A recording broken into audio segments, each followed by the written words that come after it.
Welcome to Rick's Corner. I've been bringing on various guests, and you guys have liked everybody I brought on, and you're going to like this guy even better than any of them because he's a super guy. He knows how to train. He's in great shape.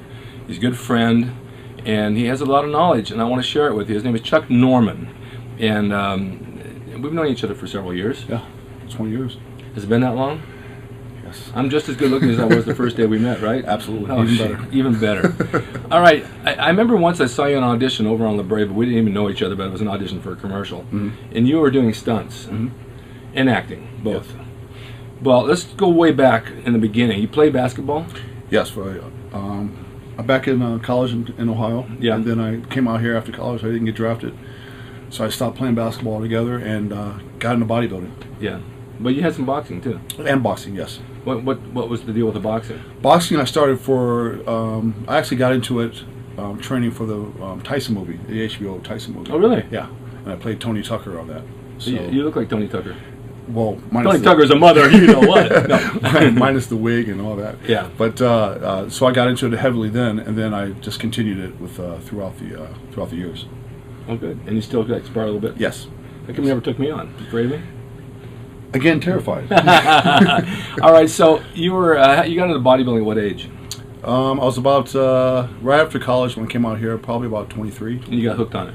I loved it. I always had a desire for it. When I was a kid, I grew up looking at the muscle magazines, Joe Weider muscle magazines, and Lou Ferrigno. I was a big fan of Lou Ferrigno and Arnold Schwarzenegger and Robbie Robinson, and I remember seeing you and all the guys, Albert Beckles, who now I'm friends with, which is ironic. Yeah. And that, but playing basketball, it kind of didn't correlate. Right. They didn't want us lifting weights back then. They thought it was a different mindset back in the 80s when I played.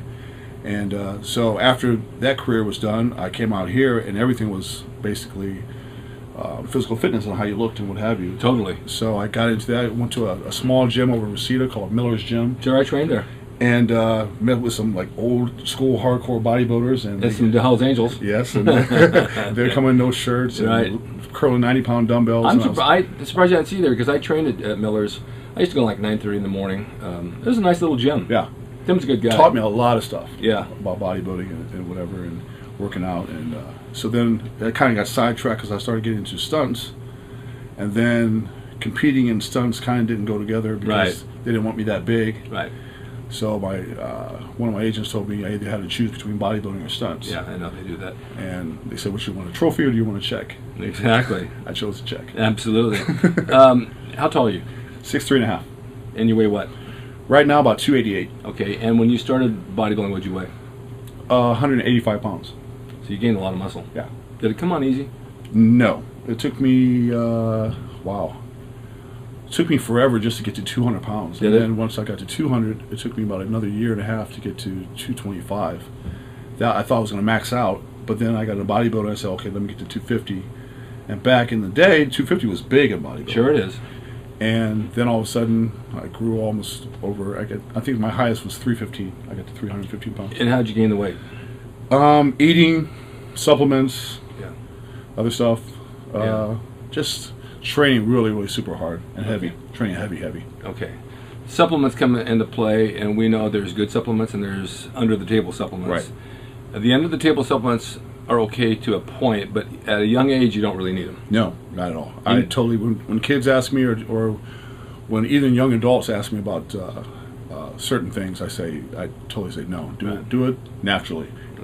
Just for the basis of getting your foundation. Exactly. Your muscle foundation. People want to get big just like this. It's not that easy. You have to get a foundation first. No, I trained at the YMCA, and I remember my 300 bench, and I never took it. I didn't know what anything was. I just drank a lot of milk and ate a lot of meat and cheese sandwiches. And I did the powerlifting, which gave me a base for building muscle, just like with you. You build it up, and then you build it up a little bit more, and then you diet down a little bit, and you just let it grow until when you get a little bit older, you can start taking things so your body doesn't produce it. But at a young age, anywhere between 20 and 30, your body's still like jamming that stuff, you know. No. So, but I mean, you train hard. Mm-hmm. You train heavy? I don't train as heavy as I used to because I'm older now. Older than what? I'm 46 now. So when I was younger, I trained super heavy on everything. Yeah. And I would do 500 bench press. I would do 700 squats. Yeah. Just 315 pound shoulder presses. Right. Curling. That's a lot of weight. Yeah. I would curl 90 pounds, 100 pounds. I just tore my bicep recently. I mean, just a year ago, I was still curling with 90-pound dumbbells. That's a lot of reps. That's a lot of weight. It's a lot of pressure on your joints. It's a lot of pressure. Yeah. And for the viewers out there, you're friends with Rich Piana, of course. Of course. You're friends with Dave Half. Yep. We all train together at Golds, and we all know each other for many, many years. And Rich and Dave both, and myself, we've always said that we trained heavy back in the day. My best bench was like 455. I don't know if I can even do 200 now. I don't even try. Oh, yeah. But it doesn't always have to be heavy. No. These guys are training lightweight and doing a lot of reps. I don't train heavy at all anymore. At all. I do light. I mean, guys look at me. I'm curling 25-pound, 30-pound dumbbells. Right. You know, and they're looking at me like, "How'd you get that big doing that?" I know. And I'm just maintaining now. I'm doing the same thing. I do the 20s and 25s, maybe Yeah. the 30s. I used to do the 60s, 65s. And I thought, how did I ever do that? Because I know I can't do it. I wouldn't can't do even it. think about doing no, it. it's going to kill my bicep. I'm probably going to rip it like I did my tricep, and that's going to be it. And so you're training how many days a week? I train about 6 days a week still. How do you split your body parts up for you guys out there that want to know? I do one body part per day. I do like a chest on Monday. Yeah. Shoulders on Tuesday. What do I do? Back on Wednesday. Legs on Thursday. Take off Friday, and then I do arms on Saturday. That's it. And you get a lot of rest. I nap every day. I sleep a lot at night. Yeah. Sleep a lot at night? I sleep a lot. I have no social life. No social life at all. That's right. Sleeping's better anyway. Yeah, sleep is the best for you to grow. You know, the old days, years ago when I started training, it was work every body part 3 times a week. 3 sets of 10, 3 times a week. And Steve Reeves and all those guys, they grew on it. I mean, they really did. They'd do Monday, Wednesday, and Friday, and rest Tuesday, Thursday, and Saturday. You know, that's just the way it was. And then it evolved over time. It was twice a week, 6 days a week. You trained each body part twice a week, and a lot of guys once a week. I've tried both, twice and once. I think twice works better for me. Mentally, once seems like it's not enough, but then it actually really is. When you come back, you're stronger. When I competed, I did twice a day. Yeah. And do split body parts. Right. And that worked great. But I'm not competing anymore. For a short time. Yeah. For a short time. Yeah. Because it's a lot of pressure on your body. It's a lot of pressure, Yeah. and it's you need that recovery time like really bad. need it. All right, so let's talk about diet. How do you eat? Other than ribs with me at Tony Roma's. I try to eat about 75% clean. Yeah. So a lot of times I eat bad, a lot of fast foods. I do. Yeah. I have a high metabolism, fortunately, so I burn a lot of body fat naturally. You know, the fast foods, if you eat them properly, they're really not that bad. You can go to Carl's Jr. and get that grilled steak. I mean, a grilled chicken breast. You don't need the bread. They have a salad bar. You can get that and a baked potato, and you've got a good meal. I've found different ways of eating certain places. Even In-N-Out, their meat is clean. Yeah, I don't do fries and all this No, stuff. I'm not a fry eater, but the tomatoes and lettuce are fresh, Right. so you have a little bread. So what? So what is that, 8 grams of carbs? Yeah. Big deal. So it's definitely satisfying, and it breaks the monotonous of chicken and eggs and all the time. You know how that goes. You just can't eat all every day. You just can't eat that garbage every It day. drives me nuts, Yeah. and I want to find something different. So you take supplements along with it, a protein supplement of any sort, or any like CLA or any of the outside No, stuff? I take do a protein shake in the morning Yeah. and one in the afternoon. That's it. It's all That's it. really Yeah. simple. It's simple. I keep it simple. Oh, that's good. I do a potassium supplement so I don't cramp up and stuff Yeah. like that for my muscles and liver enzymes every once in a while. But no, I never really, even when I competed, I didn't take a lot of supplements. No. I found I was low on vitamin D, so I started taking vitamin. My girlfriend brought it. You take the vitamin D. I don't know what it does for me, but I don't know how I could be low as a sun worshiper, but it came up low. But I do the protein twice a day, and then I do the amino acids with it, and the CLA for burning fat. I like the hyaluronic acid for skin and nails. I also like, well, I take that some sort of a nitro burn. It's an energy starter when you train, just to perk you up a little bit. I like that. It's okay. Yeah, every once in a while I try to do that. You know what? It's funny. I drink, which a lot of people won't probably agree with this. I drink a lot of milk. Do you? Tons of milk. Because it was always a no-no. Yeah, I drink tons of milk. I drink probably a gallon of milk like every 2 days. Do you really? Yeah. Keeps your weight on. Yeah, I love the taste of milk. The old school bodybuilding method, when I came out to Muscle Beach back in the late '60s, was drink a quart of cream. It was Really? it was the Blair's. It was his formula. Blair's protein was like really good stuff. You mix it with cream, and you make like a pudding out of it, and you eat it. And then the theory was the cream has full of fat for burning, and it has less carbs, and it has a lot of protein mixed with the protein. Wow. And so I'd see guys at the gym going to like IHOP and drinking out of the creamers just to save money. You know, they could drink those creamers. Then they have the stuff you can light and set it on fire. And the old school method really worked. I mean, you're familiar with the old school bodybuilding. I used to do a peanut butter and jelly sandwiches late at night with protein shakes. Yeah. With ice cream in it to gain weight. Yeah. And that's how I did. I put a lot of weight on. Like Yeah. I would get up in the middle of the night, like 2 o'clock in the morning, and eat a peanut butter and jelly sandwich with a protein shake. God, that sounds good. Seriously, it was so good. Sounds good. I still do it once in a while. And you know, and now you train people, and you know, there's a lot of trainers out there. You and I see them that really don't know what they're doing At all. So if you get back to basics, I have a book I wrote called Bodybuilding for Dumbbells, not Dummies. And it's basic stuff we did in the 70s, and it's on my website for $10. It just basically tells you how to train, because a lot of guys don't know how to train. But let's be honest about it, it's back to basics. It's, you know, a lot of trainers basically, they train women like they train men, which you can't do. Right. And everybody's, I always have the philosophy of everybody's completely different. Everybody's body's completely different. Right. And it's like, you have a Ford, you have a Chevy, you have a European car. Right. You're not going to work on the engines the same, because they're No all way. three different engines. No way. So everybody's body is completely different. Right. So I might train this woman completely different than I train this woman, or train this man completely than I train this man. Sure. Depending on their body, and depending on how their body reacts to certain things. So that's, I think a lot of times trainers get in the mission of just saying, I'll train everybody this way, Right. or I have everybody do this one exercise, but it doesn't work for a lot of people. No, and you wouldn't go to the doctor and give everybody the same medicine for Exactly. They have to say Same something deal. different. You're keeping busy with the training? Training's good. I'm actually kind of transitioning now back into stunts. I took about 6 years off. Well, I wanted to talk about that. So now I'm getting back into that now. Okay, for a lot of you guys out there, you don't live out in California, here in Los Angeles, here at the Mecca of bodybuilding in Los Angeles or Santa Monica or Venice or where Hollywood, where everything, if you want to live anywhere to have anything you want, this is the place. It's the place. And every people, oh, I hate LA, I can't stand the freeways that we just talked about. No, they're a pain in the ass. Freeways are a pain in the ass. Traffic's a pain in the ass. And streets are a pain in the ass. But opportunities here. Yeah. Anything you want to do in the city, you can do. And if you're a bodybuilder and you don't know how to find yourself, I mean, you come out here, I don't know if you will or not, but I mean, we've always been fortunate to work in films and in stunts and in wrestling and things that our body allowed us to do. Well, I think there's not a lot of money per se in the fitness industry. No. To make money in that way. So I use bodybuilding to transition into films. Right. And to have me a certain typecast or a certain stunts for me to do certain characters. Yeah. So I used that background for my look Exactly. to get on film for that.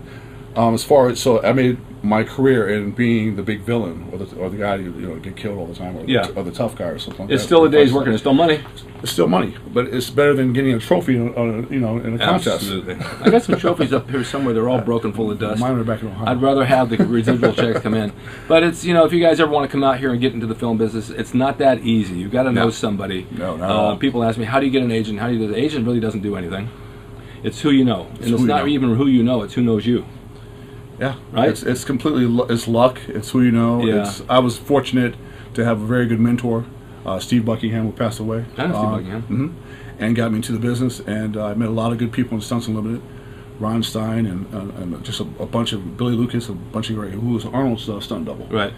And they brought me into their wing at an early age and taught me the business. And like I said, I owe it all to basically those guys who brought me in and taught me all that. So I wouldn't never had a You're talking about Buck. Buck and I have a video together. Really? Yep. I was training at Steve Davis's gym, and he would spot me on the 150 dumbbells for inclines, and he's making faces at all this stuff behind me. So who's that guy? That's Buck, man. He's a good guy. He did me a lot of favors. Yeah. But it's it all, your body is what makes you money. It's your instrument. That's what sells you. It's your selling point. Yeah. So a lot of you guys out there that you want to do something, you can find your niche. You just got to kind of look around and find out what works for you. Maybe not in the city that you're in, but somewhere else. Otherwise, you just have a regular job. But that's okay too. If people need regular jobs, you got to have an income. So how you get? I always also tell them always like to stay in shape. Yeah. Because I never forget going to an audition one time, and they said take off your shirt. Uh-huh. And I wasn't in shape. Yeah. And everybody else was in shape. Right. Needless to say, I didn't get the job. Okay, I just turned 69. Last year I got a call from my agent. We need to send you out for a roll-up, but you got to wear a Speedo and oil up. Yeah, right. No, you don't want to see me naked. No, it's not going to be what it was.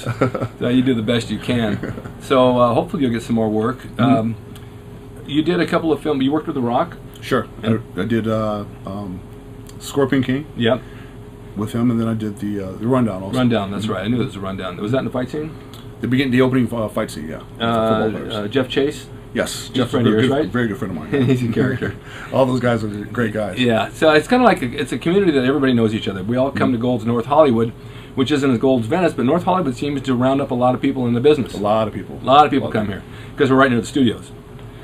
Well, all right. Now, if you have any advice for guys out there just starting to work out, or guys, let's say even their 40s and 60s and want to get back in shape, what would you tell them? Would you tell them to hire a trainer? Would you tell them to go on their own? What would you tell them to do? Depending on how much knowledge they have. Yeah. I think a lot of guys sometimes have their ego go into the gym before their knowledge. So a lot of times they say, I don't need a trainer because I know what to do. And a lot of times they don't know what to do. Right. Or do it the proper way, Right. or get the fastest results possible. They can go in and work out, but if they're not doing certain things, they won't see the results quickly. Right. So I would say it's always good to hire a trainer just to get some knowledge, get some points, even if you just hire him for one time. Right. Just to get some points or get some things, pick his brain a little bit. Right. Watch your food, keep your cardio up. Yeah. Because the older you get, now it's more about your blood pressure. It's Right. more about your heart, taking care of things inside instead of just the outside look. That's true. Outside appearance. Because as we, everybody knows as we get older, the appearance goes away. Yeah. Certain things. Well, mine hasn't. But yeah. Well, you're the blessed few. Yeah, I know. But yeah, me, I'm done. From 20 years ago, I look completely different. But the thing about it, we have to stay on top of your diet, stay on top of your cardio, try to work out at least 3-4 times a week, and have a healthier lifestyle. That means minimize your alcohol consumption and all the other stuff, the partying and all that stuff. You have to. That's good when you're in your 20s. Not now. But not now. No. It tears you up. It really tears you up. Yeah. And if you don't find the trainer, take somebody in the gym who's training and watch them. You get hints from watching people. Mm-hmm. Don't be afraid to ask. Mm-hmm. I have guys who watch this show. Many people lately have stopped me, even on Starbucks. I see your show. It's really kind of flattering. And I'll see them in the gym and they'll ask me a question or I'll offer to help. And it changes their whole workout around. So don't be shy. Just speak up and ask, and they'll help you through your workout. Yeah, I never had a problem with somebody coming up to me asking me advice about something or saying, would I need to do this? Right. Or how do I get a bigger chest? Or how to do this? Whatever. And I have no problem telling somebody. Nope. Free. Right. I'd rather see them do it right than hurt Yeah. themselves. Well, I want to thank you for doing this. I appreciate this very warm, humid day out there. And I put the fan on for you. I appreciate it. And we'll do another one sometime. But where can we find you, Chuck Norman, on the internet? I'm on my website is getfitwithchuck.com, and you can also find me at Gold's North Hollywood. Right. And you can probably find me at Ralph's in Encino 3 times a day. I'm always eating. Yeah, and you can find me at Starbucks 10 a.m. any morning in the men's room reading the paper. Thanks for watching Rick's Corner. Stay tuned for more. We'll bring you more next week. All right, thanks.